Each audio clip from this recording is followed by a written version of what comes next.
Okay. Good evening, everybody. We'll call the meeting to order at 7 o'clock. Brian, are we good? You're recording?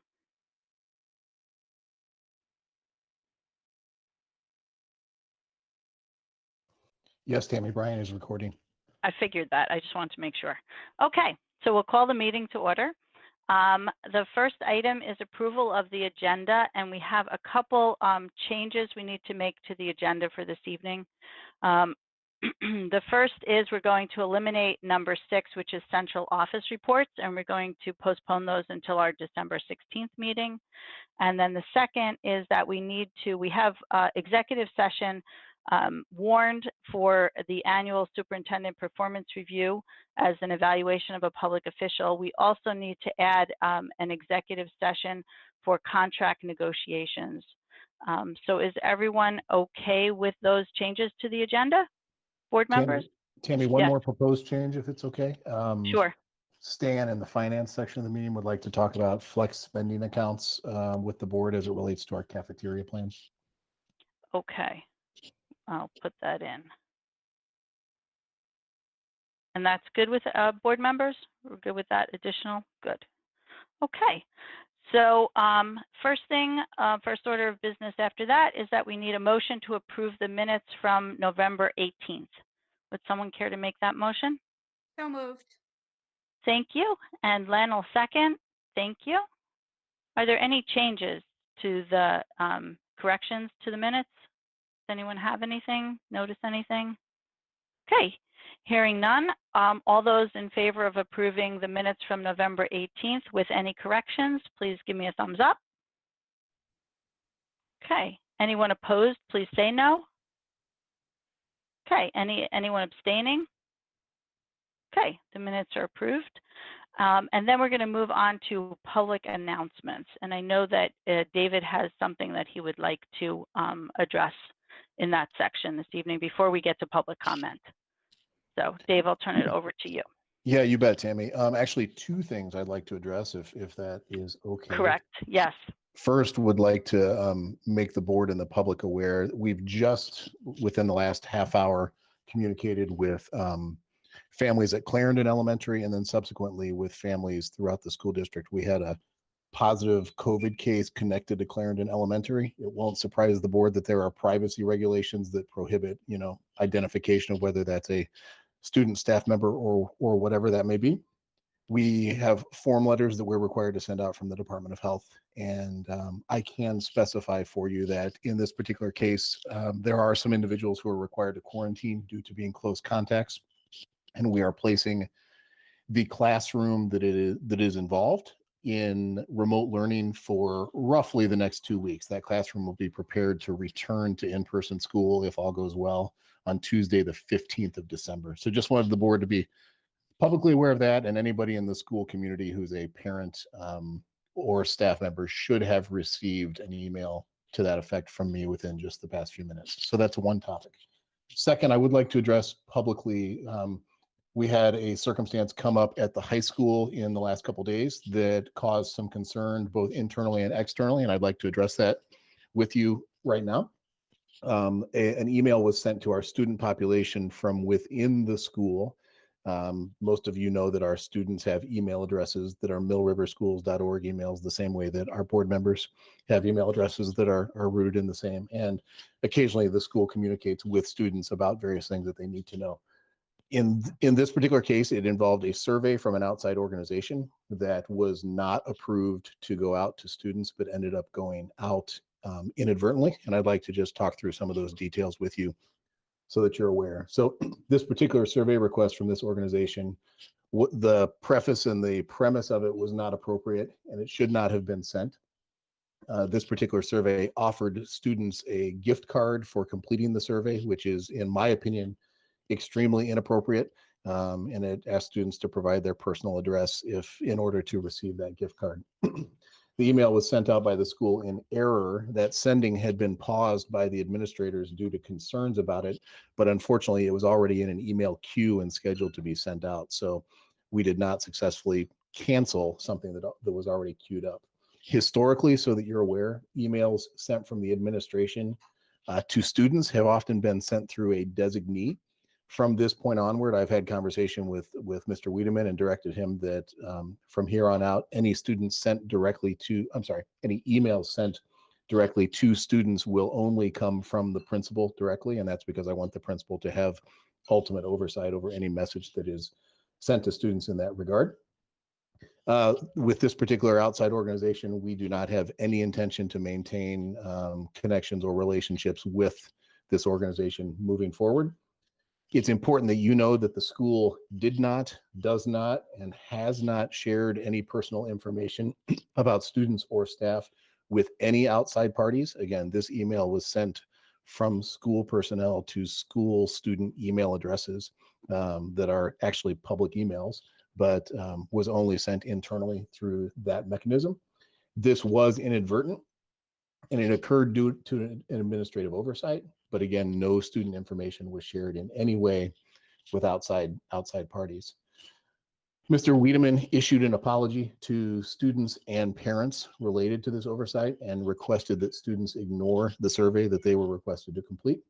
And school personnel involved in this process being sent out have been addressed in accordance with our normal investigative and disciplinary protocols. And of course, as you know, anything like that related to personnel matters is not subject to public discussion. Those are dealt with internally in order to protect employee personnel rights. So just wanted to make sure that I discussed that with you up front. I would encourage you as a board, if you would like to speak to someone and hold someone accountable for what occurred there. I am the superintendent, and the folks that were engaged with this work under my supervision. So I would encourage you to hold me accountable for that concern if it is a concern that reaches that level with you. But I wanted to just take the time to address that in this venue. Thanks, Tammy. Okay, thank you. If anyone has any comments, any board members, I would ask that you direct them to Dave, and we can do that at a later point during other business if that's appropriate. Otherwise, you feel free to email him with any questions that you have. I don't want to have a discussion right now. We could do that later in the meeting so we can move on. I know we have some members of the public who are here to speak, and I don't want to keep them waiting while we have a discussion. If that makes sense to everybody. Okay, so we'll move on to public input. I think we have a few people this evening, Dave, that want to speak. Yeah, we do. We have 4 individuals, Tammy. In the following order, I believe all are with us by video.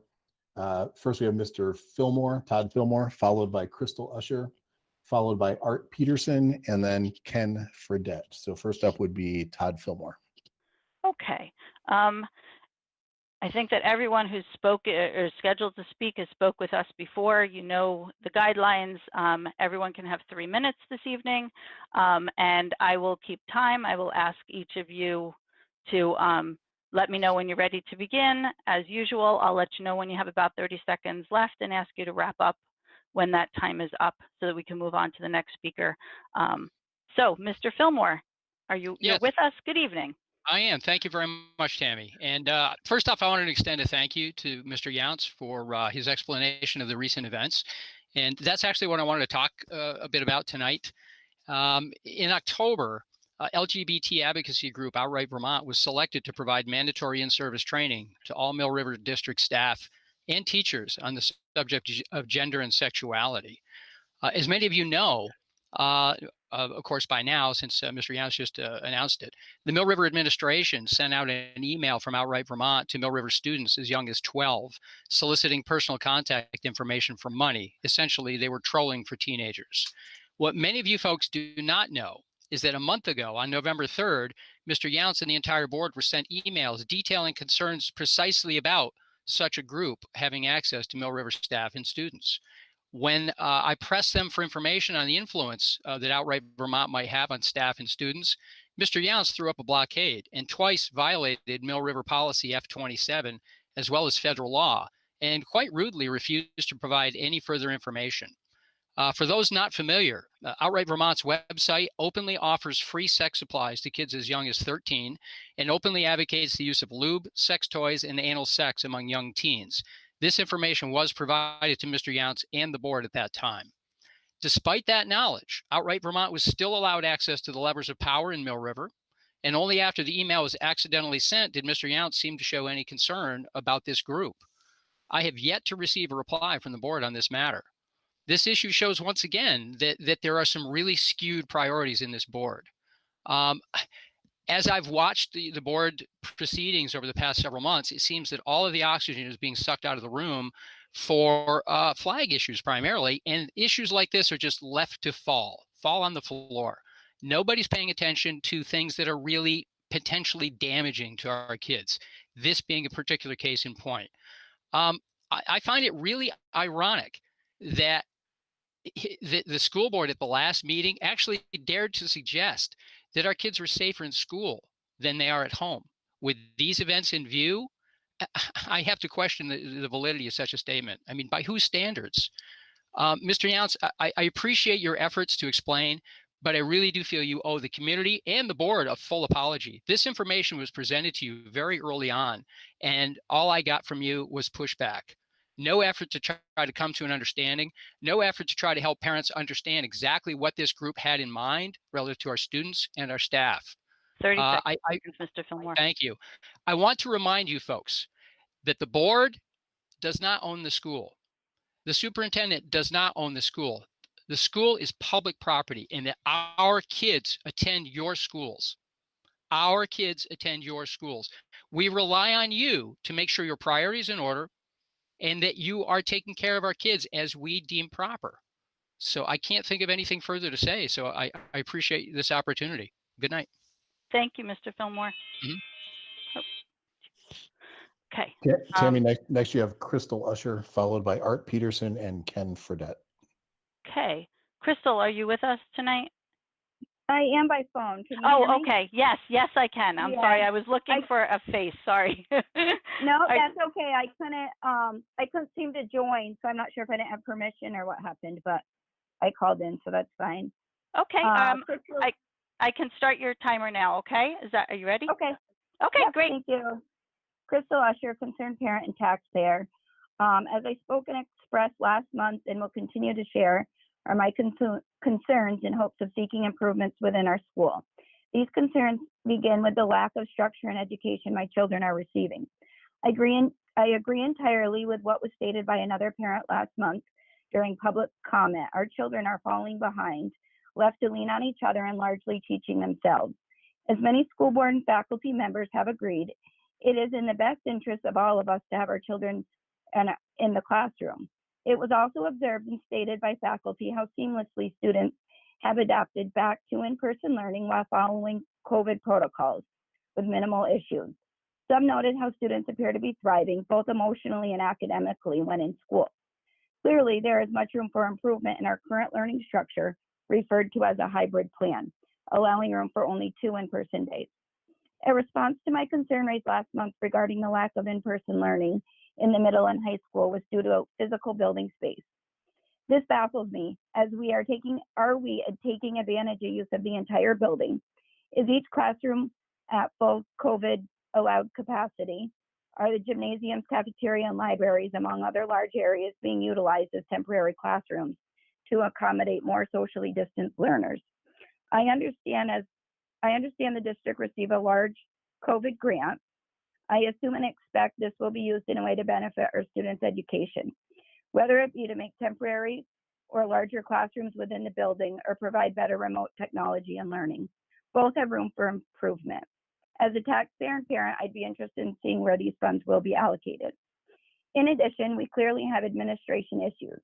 For those not aware, a sexuality-based Outreach Vermont survey was sent via email by Mill River faculty late Monday evening to my daughters, and from what I understand, all Mill River and middle and high school students.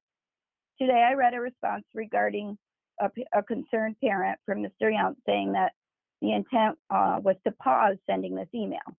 In my opinion, and I expect others would agree, there is no reason to pause, as there would be no appropriate time to send such an email to children within a public school. I am confused as to why any thought, time, or consideration had been given to delivering such an email to students. An email that awards them 30 monetary seconds, value. Crystal. Sorry, Crystal. For, go ahead. Yep. For providing answers about their sexuality along with their home address. This email was also not sent to parents. I understand Outreach Vermont was the focus of a recent in-service faculty day. This is yet another example of our district not focusing or prioritizing our children's education and structure, both during and outside of this pandemic. I am sad for our children, our district, and our community. Mill River is a public school with a strong Crystal. foundation that is currently failing our youth. Thank you. Thank you, Crystal. Thank you. Yep. Dave, who's next? Next, excuse me. Next, we have Art Peterson, followed by Ken Fredette. Okay, I see you, Art. How are you? Good. How are you? Okay, good. I will start the timer for you. Does that work? Okay. Yeah, just quickly to review where we're at here in the school district. In June, we had the flag issue come up. You folks authorized 2 flags to fly without adequate information. You've divided the community. We continue to fight that fight still. In August, the decision was made to be the only school in the area without in-person school, which upset folks, divided the community again. We made the decision at the school to not allow parents to come to games, to attend practices, to have anything to do with their kids' activities at school, again causing upset. Board members were found to make disparaging and racist comments about community members in the interim, sometime in the fall.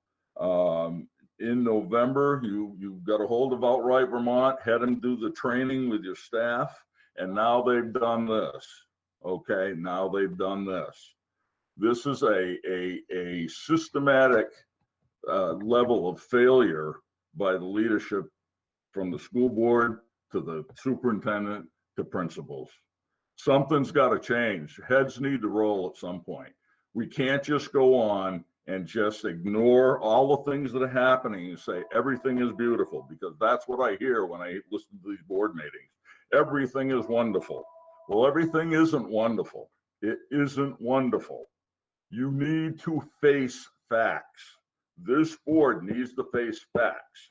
And the facts are this community is divided. People are very upset. You'll be lucky not to be sued over this thing. You will be lucky not to be sued. Okay, somebody needs to be fired. That's my comment. Thank you. Thank you, Art. Yep. And then finally, we have Ken. Yes? That is correct. Ken Fredette is your 4th speaker. Okay. Hi, Ken. I see you there. Are you ready to start? I am, Tammy. Thank you. Thank you. Good evening, and thank you as always, for the opportunity to speak. Ken Fredette, Wallingford. I think you all are aware of my position on the flag issue. So I just want to call your attention to a piece on Vermont Digger today about the city of Barrie, and they've been wrestling with developing a policy, much the same as you have. And yesterday, they raised the Black Lives Matter flag for the month of December. That is going to be followed by what I know, as I think most people know, is a Blue Lives Matter flag for the month of January. This is what they came up with after a couple back and forths, I guess. They're calling it in the article the Thin Blue Line flag, for whatever reason. But I wanted a quote from one of the Barrie City councilors caught my eye. It made me think of what's been happening here in the Mill River district. Is Councilor Teddy Wazazak supported the Black Lives Matter resolution, but then he voted against a plan to add the thin blue line. And he made this statement after the Black Lives Matter flag was raised. Again, this is on today's Digger. The thin blue line is not about the Barrie City Police Department. It's not about anything other than directly responding to this flag, referring to the Black Lives Matter, of course. Wazazak said he supported the notion of defending good police officers. It's not that, and this is a quote again, it's not that that is an incorrect statement, but I think much like all lives matter, it's a correct statement that misses the point of the conversation. And I will submit to all of you now that there will always be people who miss the point of the conversation or choose to deny it. So I implore you to keep fighting the good fight, and all of you stay well. Thank you. Thank you, Ken. Dave, do we have anyone else? No more public comment. Okay, thank you. I would ask anyone who's on from public comment to disconnect now, and you can continue to watch the meeting via the live stream. Thank you very much for speaking to us tonight. We appreciate it.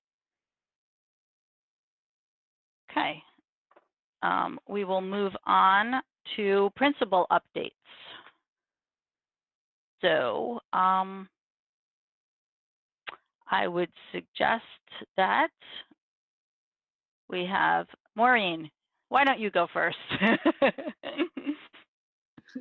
I love it. Okay. Well, up at Timoth, 25% of the students are quarantining. They were pretty honest about, having gatherings at Thanksgiving. So that's about 12 children. And so the teachers are teaching both remotely and in person and working really, really hard and doing a really good job. Also, that the only really new thing that I can tell you is that the teachers got together and decided to do a homework club and tutoring club from 2 to 3 o'clock when the kids leave voluntarily 3 days a week to make sure that they could pull kids up from the at-home learning, the remote learning in the spring. And aside from that, the children are doing well and they're thriving, and we're moving forward and things are going well. Great, thank you, Maureen. Dan, why don't you tell us what's going on in Wallingford? Good evening, everybody. Hope everyone's well. Wallingford is great. We too had a small percentage of people who are self-quarantining due to holiday activities. We're under the 10% mark. We are a bigger school though. But a couple of the highlights I'd like to point out are reading intervention. One of our reading intervention teachers, Kathleen Harrington, wrote a grant this summer, and she got approval for that just recently. So we were able to spend about $500 on some books to help support our students in reading. And she's strategically chose books around character. So that's exciting. And the other thing I wanted to touch base on is kind of to piggyback on what Maureen had pointed out, and to also give a shout out and kudos to our teachers for those students who we appreciate being honest going remote. It does cause another element to teaching. So our teachers are putting in some extra effort to support those students who are staying home. And so I want to give a shout out to our teachers for putting in those extra hours, and then also point out that we appreciate that extra hour at the end of each day that was built into the schedule to support remote learners in situations as these. So it's working out. I did want to say one more thing about our staff. Today I had a staff member come to me in the middle of our leadership meeting when we had a break and just say that she could feel the buzz of positive energy walking down the hallways. And so that the teachers are in their groove, they're refreshed, rejuvenated from a little break during Thanksgiving, and hitting it full force. And I would second that same, as I was able to make it through all the classrooms this morning before we hopped into our leadership meeting. And so it's good to see some good teaching going on and some positive interactions. So loving it so far. That's all I've got. Any questions? Any questions? Oh, thank you, Dan. Jody, how are things up in Shrewsbury? Snowy as usual. We are doing great. Before leaving for Thanksgiving, our PTO, because this year we could not host the community Thanksgiving feast we normally would, provided a great surprise for students where every kid was sent home with a little pot and seeds to grow some herbs over Thanksgiving break leading into the December holidays so that they could grow their own seasonings for December holiday dinners, which was a great connection to our sustainability work. And so just really appreciative of the PTO for consistently finding creative ways to still make kids feel excited this year. We are looking forward next week. We are having an artist in residency with Sean Camara drumming. Sean is a West Guinean drummer, and we'll be doing a virtual Zoom artist in residency every single day next week with our students, teaching them some drumming, some dancing, and teaching about his culture. So that's going to be really exciting coming up. And just, you know, as my colleague said, just so proud of the staff that I work with and how hard they have been working to support kids both remotely and in person. Just, you know, being constantly careful of following all of those COVID regulations at the same time they're meeting kids' social, emotional, and educational needs. Just really feeling grateful for that and feeling grateful for the community coming back from Thanksgiving break. The entire community has been just so careful and thoughtful about following regulations. Great. Thank you, Jody. Hi, Tyler. How are you? Doing well. How are you? Good. Good. So, you know, it's interesting how our days can change by COVID regulations and what have you. And, you know, I'm always out and about during the change of class, and it's always good to see smiling faces, albeit you have to look at the eyes now, not the mouth for that smile. But, you know, interestingly enough, the best part of my day that I've had recently is that morning drop off of students. I'm outside with our screeners every morning. And, you know, to see that our students are glad to come in school, and everyone gives me a good morning when I say good morning to them. It really is a good part of the day, and you know, students are always revved up and ready to get going.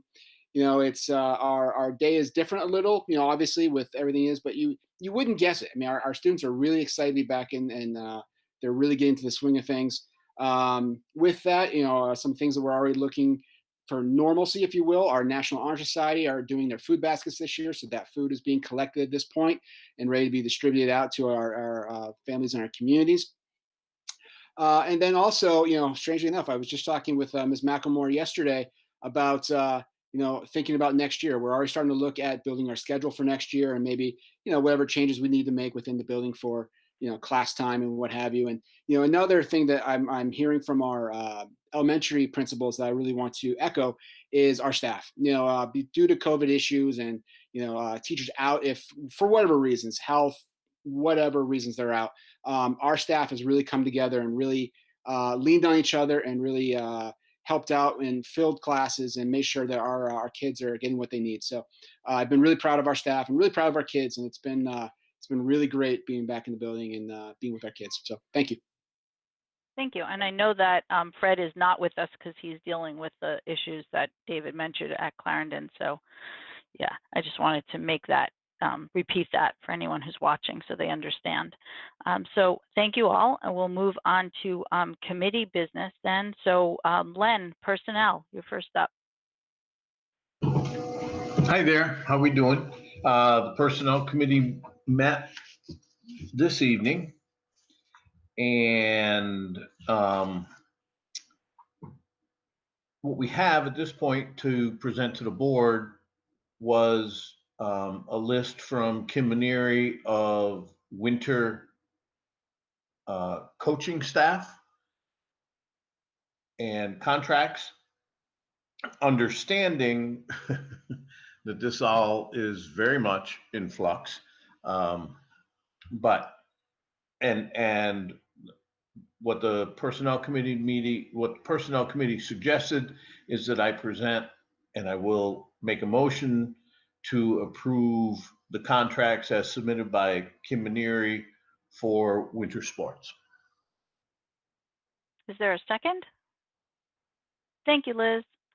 Okay, any discussion on that? Anyone have any questions? Okay, hearing none. All those in favor of approving that winter coaching list that Kim Maneri had shared with the board earlier, please give me a thumbs up. Anyone opposed to it? Please say no. And anyone abstaining? Okay, there you go, Len. Our next meeting will be January 6th at 6 p.m. when we'll be discussing administrative contracts. Okay, thank you. BJ, policy. Okay, unmute. So we actually have we have two approvals to do today, so might as well just get to it. We have the approval of the flag policy, which is G17, which was at our first reading last month, last meeting. George? I would guess that you're asking for adoption. Yes. So I'm making a motion to, how was the wording? You're moving.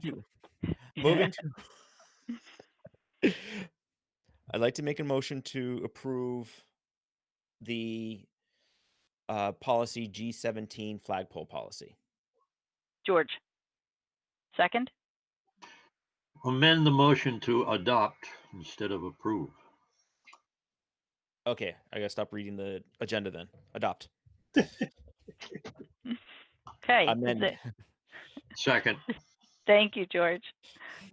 Discussion? Any discussion of that policy? Len? Sorry. Again, I'm going to speak to, I really have concerns about a policy that the school board adopts that, in my mind, sets up a situation where we can be legally liable for issues down the road.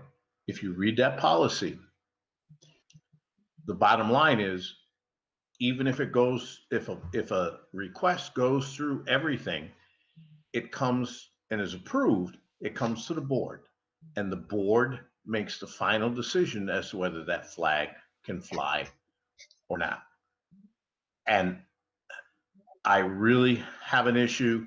And again, this is not about any specific flag. It's about flags in general.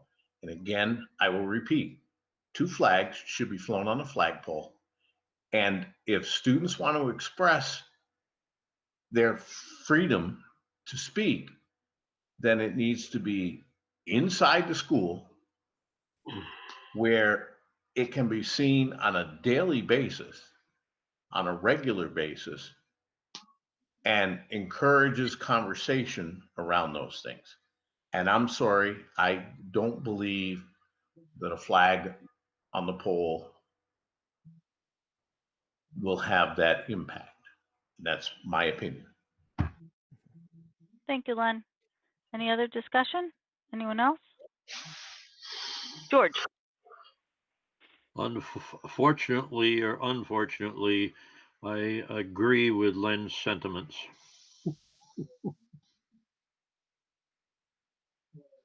That's it? That's Just making it. sure. Oh, okay. Just making sure. Okay. BJ? I'm gonna say I half agree, because while I can't think of a situation right now where I might approve some of the flags that have come through, I'd probably encourage some other ways. I like the fact that we have an opportunity that this policy does provide an option for it. So, and like I said, so that's where I think it's good to have the policy and in here, and we can just be very picky about what gets put up there. And it's here in case something comes through that we do want. And it's something I think about a situation that I might actually approve it. So that's my point at that one. Okay. Thank you. Anyone else? Anyone else want to speak before we vote? Okay. So I would suggest that we do a roll call vote, because I bet you that's what George is going to say. I see him looking like he's ready to make that. So we'll do a roll call vote. We'll do it alphabetically, the best that I can do. If we're not exactly alphabetical, I apologize. So Doug, did you have something to say? No, Oh. I'll wait for the vote. Okay, so we'll go alphabetically. So Adrian, you're first. Oh, I was expecting Raymond and I wasn't unmuted. Sorry. I'm voting yes. Thank you. Amy. Thank you, Tammy. I vote yes. Thank you. Andy. Yes, Andy's voting yes. I see a thumbs up. BJ. Yes. Okay, Doug, No. George, Abstain. okay, John. John, Yes. oh, okay. Oh, there you are. I was like, I thought you were over there. Sorry. Len, No. Liz, Yes. Maria, Yes. and I vote yes. So I believe that we have 2 noes and 1 abstention, so the policy would be adopted by the board. And that's right, correct? Dave, BJ, yes? Okay, just Yeah, making that's sure, correct. double checking. And Tammy, if I Okay. can just interject momentarily, tomorrow I will begin the process of reviewing the requests that we have against the now approved policy, and we'll keep the board apprised as to how those are coming along as I contact the requesters with the outcomes of those reviews. Thank you, Dave, for undertaking that. We appreciate it. And then I'll turn it back over to you, BJ. Can I chime in about that? Yes. I just want to remind the public, and somebody tell me if I'm wrong about this, but I want to remind the Republic that we do represent you, and so if there's someone whose flag request gets denied, you want help with your flag request, I am personally happy to help anyone who wants to author a flag request. So I want to put that out there. Thank you, Liz. So BJ, I'll turn it back over to you. Okay. So moving on, I'm going to make a motion to rescind policy F12, which was a temporary policy that was at a first reading last week. Okay. Is there a second to that motion to rescind? Thank you, Adrian. Any discussion on that? Hearing none. All those in favor, and this I believe we could do by a thumbs up. All those in favor of rescinding? Okay. Anyone opposed, please say no. And anyone abstaining? Okay, there you are, BJ. Okay, and we do have another policy meeting scheduled for the first Tuesday of the month at, I think we tried to move it to 5:30, so. Okay, so that's January 5th at 5:30. Okay. Adrian, negotiations? We're in the process of continuing to meet with the support staff, and that's really the only update I have. I'm hoping that we can have a further discussion of how things are moving along in executive session. Yes, thank you. John, buildings and grounds. Yeah, so we met last night, and Gary gave us an update on the part of the grant money that was given to us for indoor air quality improvements. The district received just over $350,000 for those improvements. Each of the schools got some specialized equipment in what they're calling the isolation areas, HEPA filter for nurses' offices, and a filter change on the HVAC equipment. Some additional monies went to individual schools. CES got a fair amount, but it allowed us to replace 8 of the unit ventilators that we've identified as being problems. We replaced several of them under the performance contract bond. This allowed us to replace 8 of them.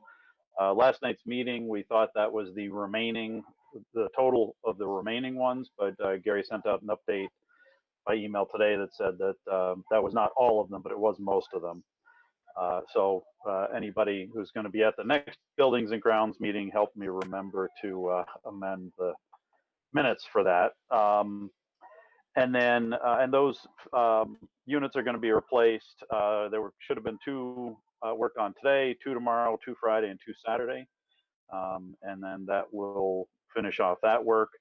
Mill River got some extra money to replace an air handler in the large chorus room that was leaking some water into the school. Apparently there were hoses coming from that into a drain to keep the water from actually going into the chorus room. So that sounds like a really good idea. That work has already been done.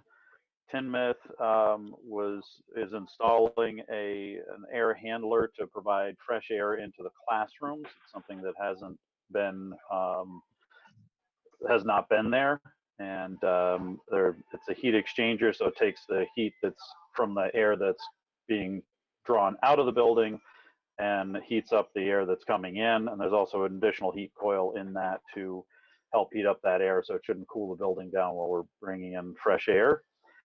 Wallingford and Shrewsbury were actually in really good shape as far as indoor air quality, so they got enough to cover those 3 items that all the schools got.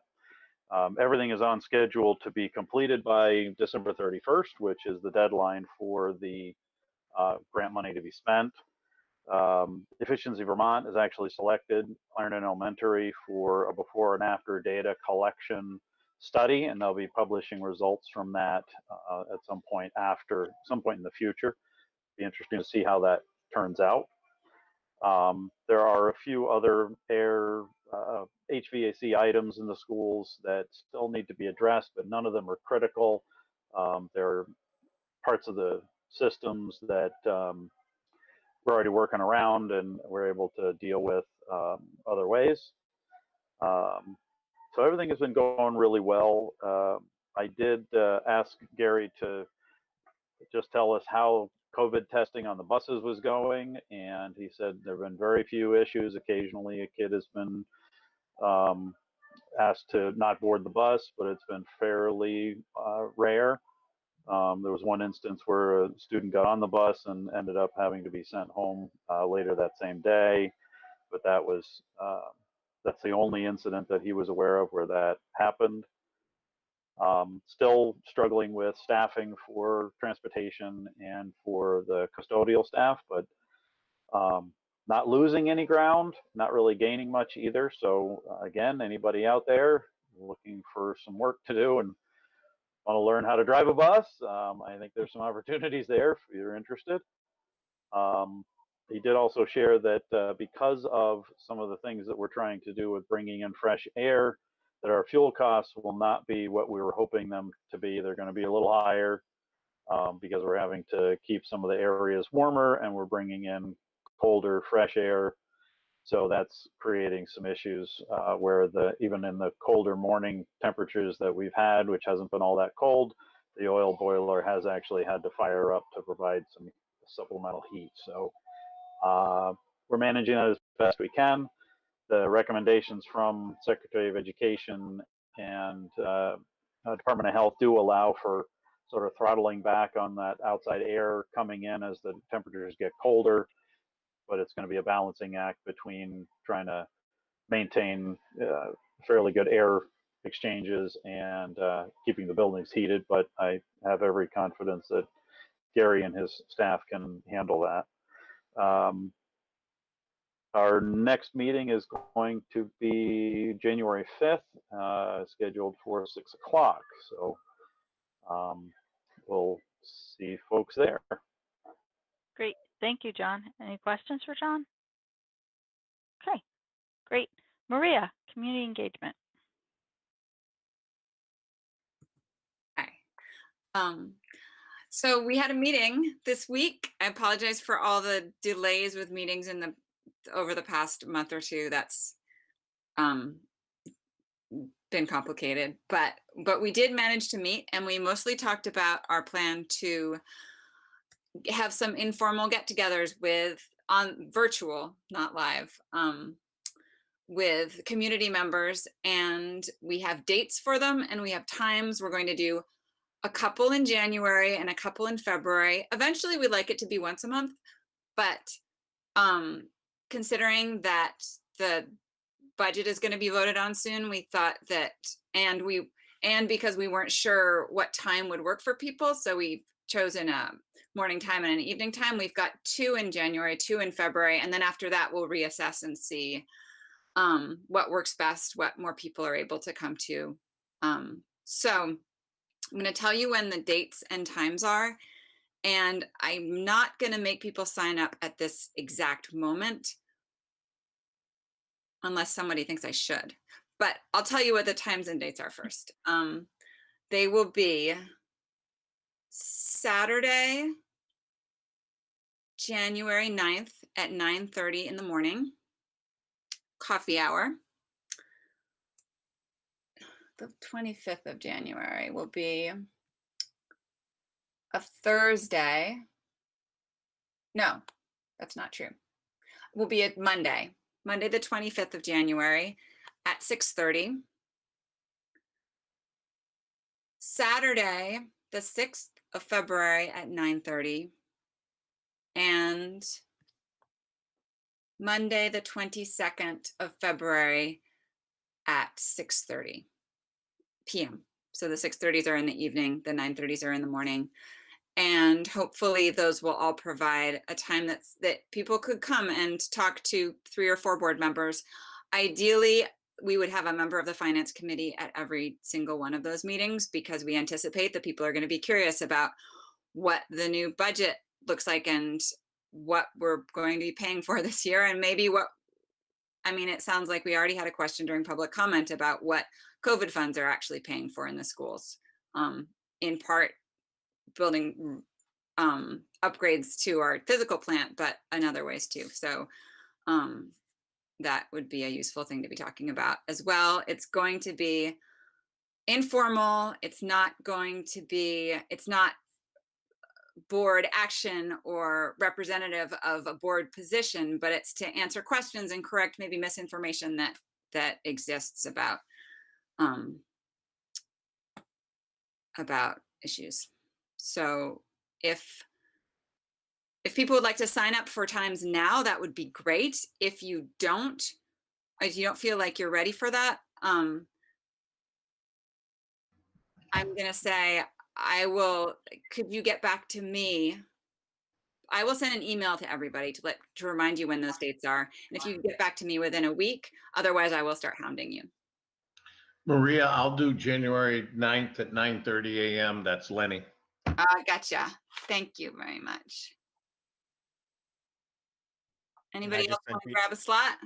You're probably going to do a couple. It's quite possible you'll do a couple. Adrian, when would you like to go? I was actually going to say, do we want people to try and sign up for more than one? Yes. I can very happily take the February 6th and the 125. Okay, thank you. Anybody else want to leap on it? Liz. Saturday mornings are typically good for me, and I love coffee. Yay. You can have coffee at the evening ones too. It's just not good for all of us. I do. So would you like both Saturday mornings, Liz? Yes, please. Okay, thank you.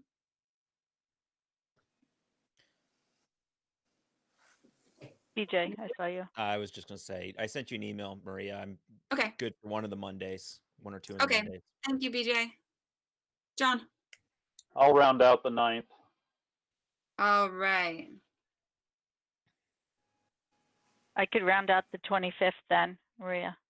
Thank you, Tammy.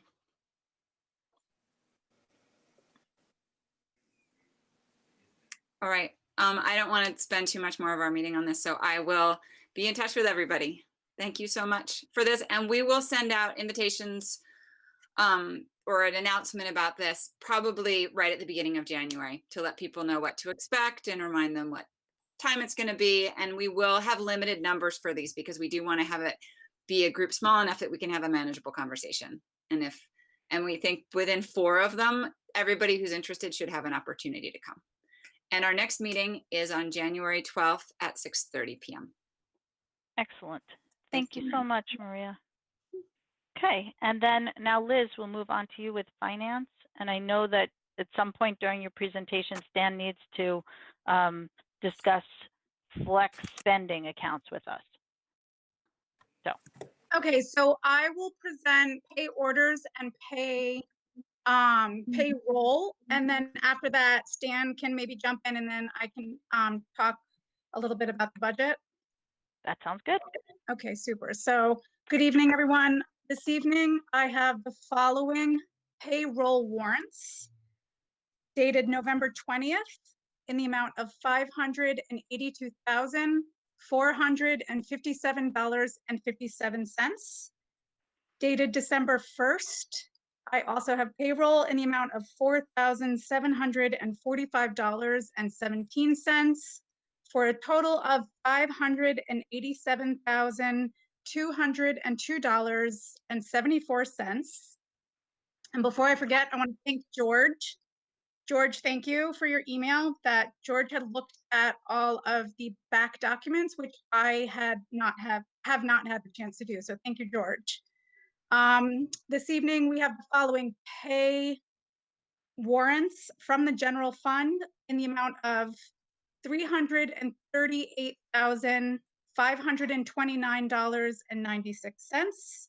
Also from the general fund, $4,885.88. From the lunch program, $2,946.14. And from after school program, $749.52 for a total of $347,111.50. And I would move that we accept the payroll and pay warrants as presented. Thank you, Liz. Thank you, George. Discussion? George, Doug, anybody? Nobody? Everything look okay? Yes. Everything on my side. There is one thing that's kind of sticking in my craw a little bit. There's a payment to an individual somewhere around the $600 mark. What that is some of our legal expenses that we've been having. Right now, we have used approximately half of what we had budgeted for legal, and generally over the years that I've been a board member, that's one thing that actually gets out for a surplus down the road. I suggest we maybe do a little slowing down here, see if we can protect ourselves a little bit differently that way. Other than that, everything was fine. Okay, great, thank you. Any other discussion? Hearing none, all those in favor of approving the pay orders and payroll as read, please give me a thumbs up. Anyone opposed, please say no. And anyone abstaining? Okay, thank you, Liz. So Stan, did you want to talk to us now about the flex spending accounts? I sure can. In discussion with our open enrollment with our 30 minute flex account was brought up as to whether or not we would like to offer that for the upcoming year.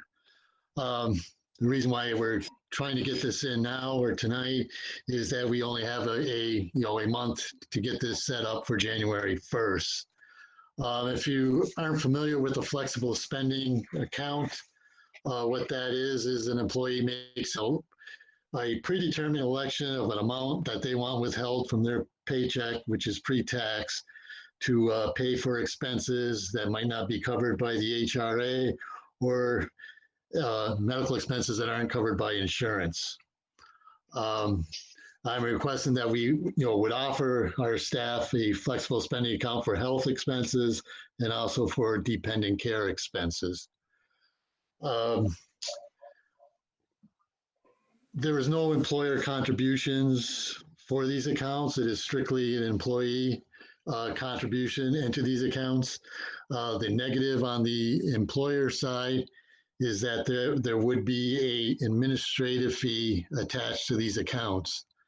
And that fee is $3.70 a month per account. Depending on the amount of money that gets, on average, that gets put into these flexible accounts by our employees, there could be no cost effect to the employer, or there may even be a savings depending upon the amount of money that's put in for the year. And how that works is, for example, the $3.70 per account for 12 months would cost the employer $44.40. But since the contributions into the account by the employee is pre-tax, there would be a 7.65% savings on that money for the employer for not having to pay Social Security taxes on those funds. So if on average, on average, if the average account for those flexible spending accounts were $580, that would be our break-even point for having a break, no cost effect to the district. The other negative in regards to the health flex account is that the money starts paying for expenses right away, whether or not there is funds in that person's account to cover those expenses. The employer fronts that money to pay those expenses, let's say at the beginning of the year. And if the employee were to leave employment before they had the money in the account to cover those expenses, the employer would eat that money that was owed to them. On the other side, if the employee had money in their account that they did not spend and left, the employer gets to keep that money. The employee does not get to take that money with them. And that concept is also where the employee also has to spend that money by the end of the year. If they do not spend it, they lose it, and it goes to the employer. The dependent care, the account does not have any negative effect for the employer. Those expenses have to be paid with money actually in the employee's account, so there is no liability for the employer on that side. If we were to go ahead, I would need a motion from the board to add the health flexible spending account and the dependent care flex account to our cafeteria plan or our Section 125 plan.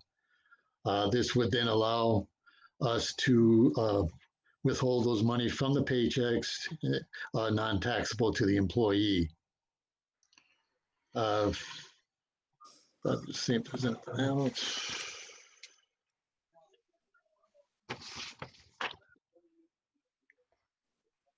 We would also have to set a minimum amount for an account and also a maximum amount of an account. For the health flex account, the maximum amount that can be put into it in any 1 year is $2,700.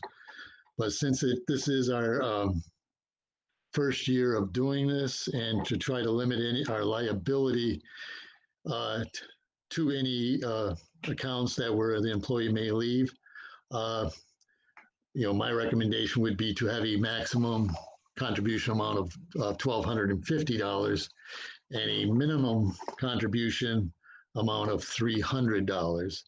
The reason why I'm using the $300 is on the single support staff health plan with the state.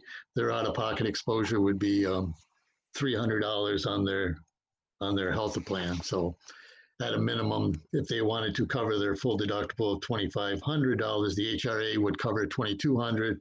The flex plan would cover $300. On the dependent care, where again, there's no liability to the employer, the max amount can be $5,000. I would recommend, doing the max of $5,000, but also doing a minimum of $600, because with the minimum of $600, that would meet our break-even point, and there would be no, net effect or net cost from the administrative fees to the employer. I guess, does anybody have any questions in regards to this? Adrian? I had it all formed in my head and then I couldn't remember what it was.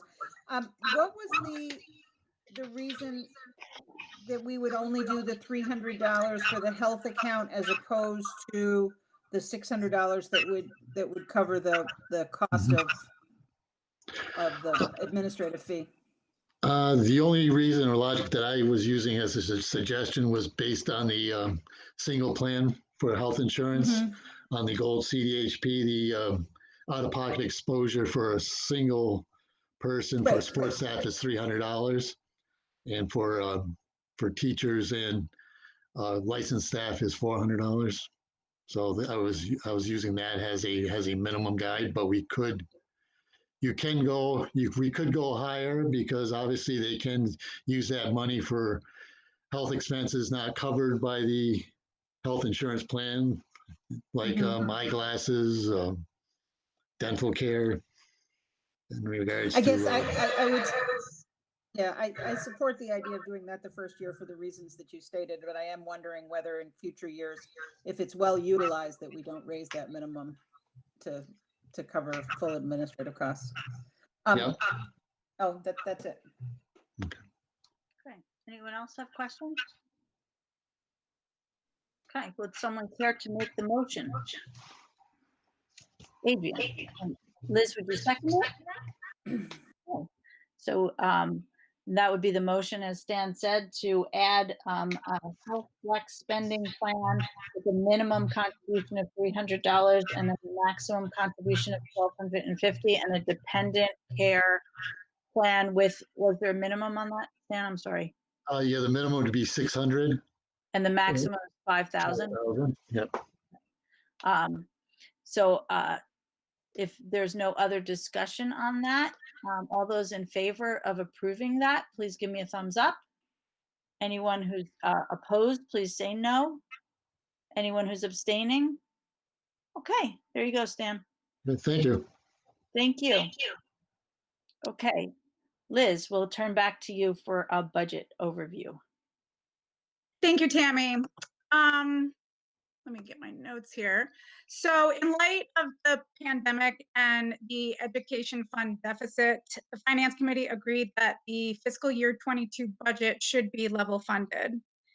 That said, as the draft budget stands today, we are level funded for FY22, and we achieved that by using surplus funds, omitting continuing education for administrators and summer curricular work for staff, by moving professional development training in-house, by tightening all supplies and departmental budgets and periodicals budgets district-wide, and by restructuring some of the coaching positions in our athletics programs.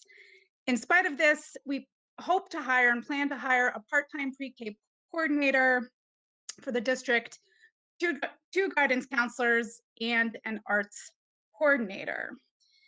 And as we are now in receipt of the tax commissioner's fiscal year 22 education yield letter, which is a rough calculation and forecast of the property dollar equivalent yield, income dollar equivalent yield, and the non-homestead tax rate, we can continue our discussions with the foresight of these figures. And I actually failed to say previously that the next meeting of the Finance Committee is Monday, January 4th, 2021 at 4:30. And that's all I've got.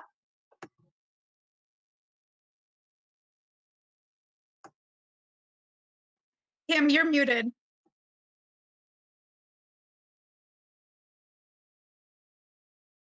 And that's usually why I don't mute myself, because then I forget to unmute myself. So thank you, Liz. So we will move on to transact other legal business, or also known as George's favorite part of the program. So George, yes. Good evening. It's a pleasure to see everybody this evening. I hope everybody had a good Thanksgiving. I know that we did. I just have a brief announcement, I guess. I suspect that most of my fellow board members have noticed that I have not been in attendance to too many committee meetings. And many circumstances have been interfering with my attendance. I suspect that some of them will continue, but I will try to improve my record. So I do apologize for the inconvenience to the rest of you. Thank you. Thank you, George. Adrian. You're muted. Sorry, this is a report that George would normally make. I just wanted to quickly say that Stafford, I'm the Stafford rep now. I inherited that from George. And I wanted to tell everyone that Dave happens to be the finance chair at Stafford, and he ushered in a level funded budget that was voted on last finance meeting, I think, and still needs to get voted on by the Rutland City School Board. But they've made real efforts similar to ours, where they've controlled their spending, and they are still changing programs to be more responsive to the community. And I just have to tell everyone how impressed I am by the Stafford administration and the programming they have, and how pleased I am that we're associated with them and that they managed to level fund the budget. So that should help us. That's it. Excellent. Thank you. Anything else? Okay, we move on to agenda building. We have to discuss our next meeting on December 16th at 6 o'clock. We're supposed to have a professional development session for the board. And Dave is going to let us know if there's anything in particular that we should be talking about.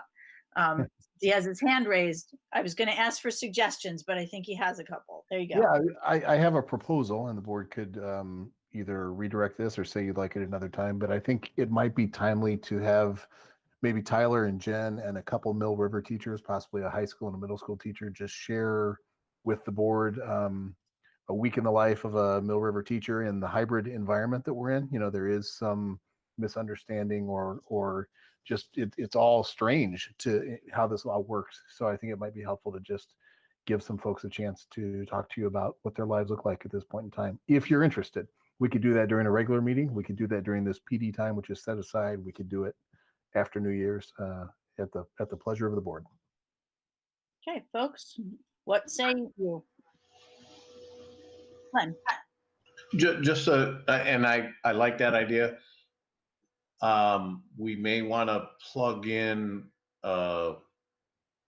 personnel at like 6. David, I'm asking you, can we do personnel 6:30 if we need it?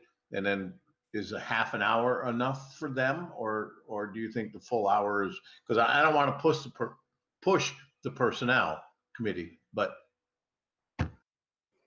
yeah, Len, my quick hunch, you know, I think we might have a couple contracts to look at for personnel. I bet we could do 15-20 minutes for that, and 40 minutes of PD would probably be more than enough.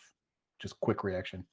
okay. So if we set up a personnel committee at 6, boom, that's done, and then we move right into that. Okay, that works. Does that sound good to everyone? Okay. And I want to acknowledge BJ Barrett. He and I had a side conversation where he proposed that idea. So credit goes to BJ on that one. Okay. And his fancy hat, by the way. I thought it looked better with the beard. There you go. And so then our agenda for the regular meeting on the 16th, we will have our central office reports then, Dave. And what else do we need to I think handle? there's a first reading that will have the Title IX. Oh, right. Okay. Anything else that I'm not thinking of?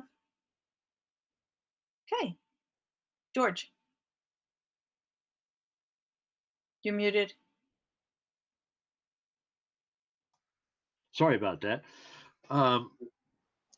If we're going to have an executive session, I need to have somebody send me an invitation or I'll still be on the beach. Okay. Yeah, Dave, maybe you can send us out, resend that link if you didn't already to. Yes, I will. I'll prep that momentarily and send it to the board. You bet. Okay. So while Dave's doing that, if there's no other items for the agenda, we do need to have actually 3 separate motions for executive session because the contract negotiations reason for going into executive session requires that we have a premature finding that discussing our contract negotiations with our staff in public would put the board at a disadvantage. Would someone care to make that motion? Adrian, thank you. George, would you care to second it? Yep. So if there's any discussion on that motion, hearing none, all those in favor of that finding, please give me a thumbs up. And then I need anyone opposed? Any abstentions? Okay. I need someone to make the second part of that motion is to enter us into executive session for the purpose of contract negotiations. Adrian will make the motion. Liz will second it. Thank you. All those in favor of going into executive session for that reason, give me a thumbs up. Thank you very much. And then we also need to go into we need a motion to go into executive session for the annual superintendent performance review with the board, which would be an evaluation of a public official. So if someone would kindly make that motion. Liz, thank you. Adrian seconding, thank you. All those in favor of entering into executive session for that purpose also, please give me a thumbs up. Anyone opposed? Anyone abstaining? Perfect. Dave, have you sent us all links? Yes, I have sent links, and George, I sent you an extra version just to make sure we catch it on the flip side. Okay, so we will therefore, and I don't believe that we have, for the public that's watching, it's my understanding that as a result of these two reasons for executive session, we won't have any action being taken out when we come back or leave executive session. So we can end our public meeting at this point, and just want you all to know that. And I will see all of my board members and Dave on the other side in executive session link.